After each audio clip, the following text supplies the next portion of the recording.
All right, so I wanted to talk about the the construct in terms of whether or not it's just one platform, one computer simulation, or multiple streams of realities that somehow we're bouncing through and whatnot.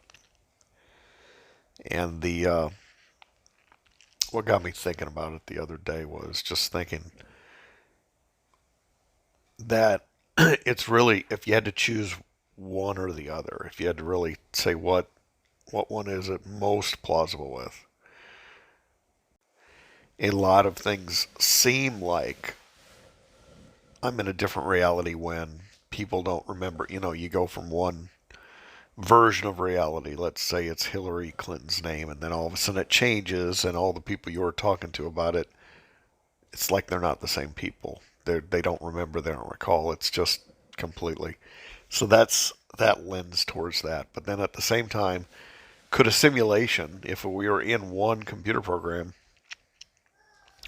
could it emulate multiple realities? Could it pretend to be in and it could, but I guess to go that direction, you have to believe that more towards solipsism, and the people around you are part of that simulation. They are part of that presentation or that. So I guess the multiple reality things fits better if you want to believe that the people that are around you are sentient, independent souls and not just part of the machine, part of the construct. So that is something to consider. Now, when it comes to manned animals and things, I think the interesting thing to me is there's a lot of things that you look at and you think, I'm old enough now, I should have known that this existed or didn't exist, and it's just completely foreign and completely new to you, and you're old enough to think, I really should have known this better. Certainly I wasn't ignorant of this thing like the narwhal whale or something like that. All of a sudden it's completely new to you. Certainly it's possible that you just were ignorant of its existence and you just became aware of it. It was drawn into your consciousness, and in some way reality did have that added to you, even though it might have been there the whole time without you knowing. And then in other instances, it might be completely brand new. It might be completely inserted into your reality. And how I know it's not just a statement of sheer arrogance to say that something completely foreign to me was inserted into my reality, it's based on having seen other things removed from my reality that definitely existed, things that were there, and then flip flops on top of that. So, had I not experienced firsthand so many times over and over and over this effect where something that did exist was completely removed or changed and modified, and then all of a sudden it's gone and never existed, it lends to the idea that these things that were foreign to me, that I should have known about, could have been inserted. Now, one of those things that I still question is, I was I was introduced to Isaac Asimov as a young teenager, and I started reading his sci-fi back then.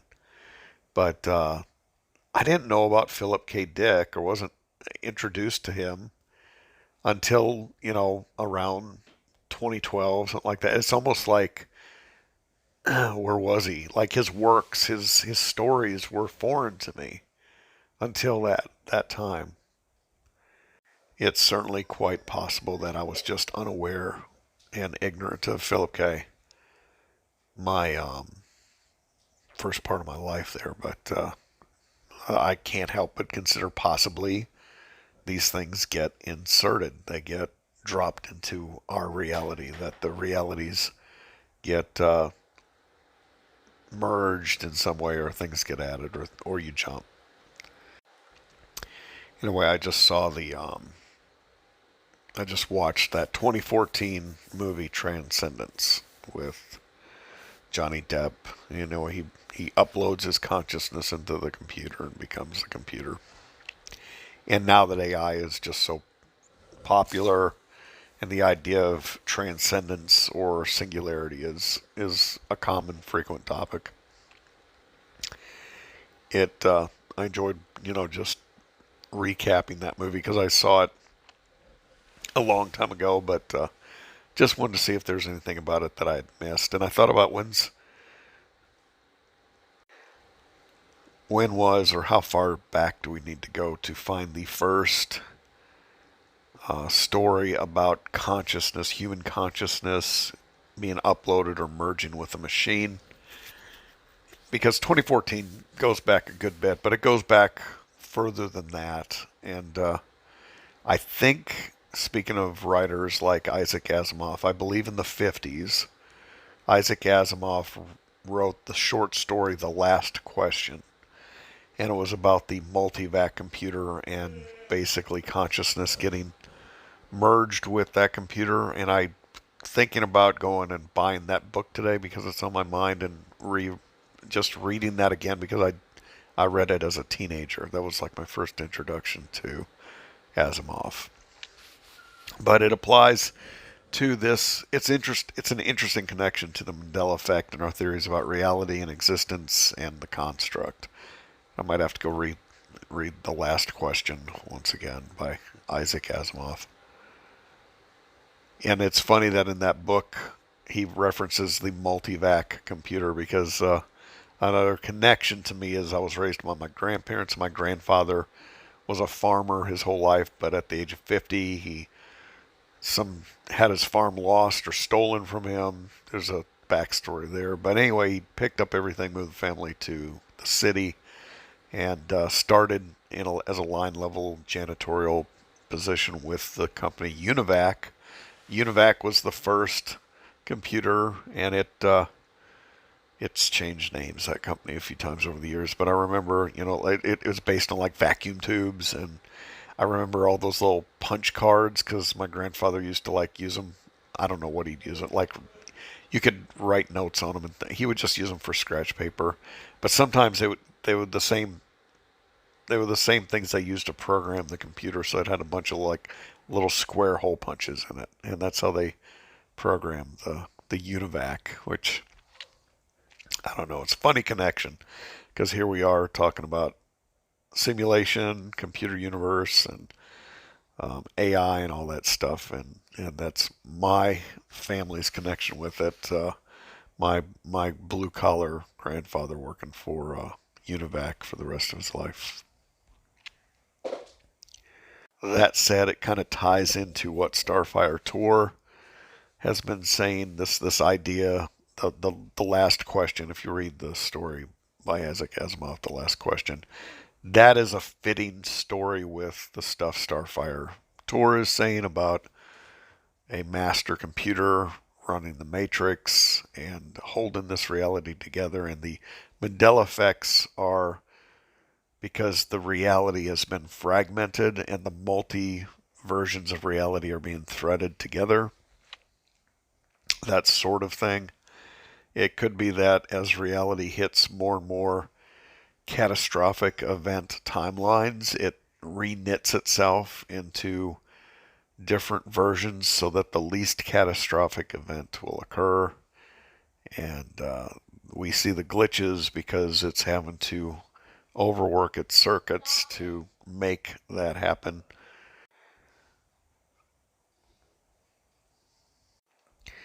Anyway, lots of interesting stories with that one, and I think I'm going to go buy that book now on Kindle and read the last question just as a refresher. Oh, and I did see, here's a nice little synchronicity talking about end times and stuff like that. I'm bored right now because I don't know, I just have a little free time and I was catching up on stuff. So I watched again Don't Look Up just because there's nothing else to watch, and I just had it on the background. But as that thing's playing in the background, and I've seen it already, but I'm on the phone with my wife who's visiting family in Seattle, and they started talking on their own. Just out of the blue, they started talking about an asteroid hitting the Earth. And then my wife brought up, well, what's the name of that? That asteroid that you've been talking about? I said Apophis, yeah. And what's the date and all that? And I said, yeah, that's Friday the 13th in 2029. But then my son-in-law says, have you seen that movie? Don't Look Up. And I was like, yeah, it's actually on right now. It's in the background here. The coincidences around that theme last night were just too funny, and it just kind of came up out of nowhere. But the catastrophic events of the world, the end, and there's this idea that CERN was created to kind of alter the timelines, and perhaps everything was supposed to end in 2012 like the Mayan calendar, but we have pushed it out, maybe extended it. Maybe the CERN, the LHC is designed to stretch out the existence as long as possible. But as the world gets crazier and crazier and things continue to fall apart, this whole place is just like the wheels are falling off the ride. I mean, it just that's just a theory. I'm just saying it's just an idea. Don't get upset or triggered. I'm just tying it all together in the last 24 hours or so. These are the themes that have been reoccurring around me, and just some points to ponder. So anyway, just wanted to give you that update, and have a great day. God bless.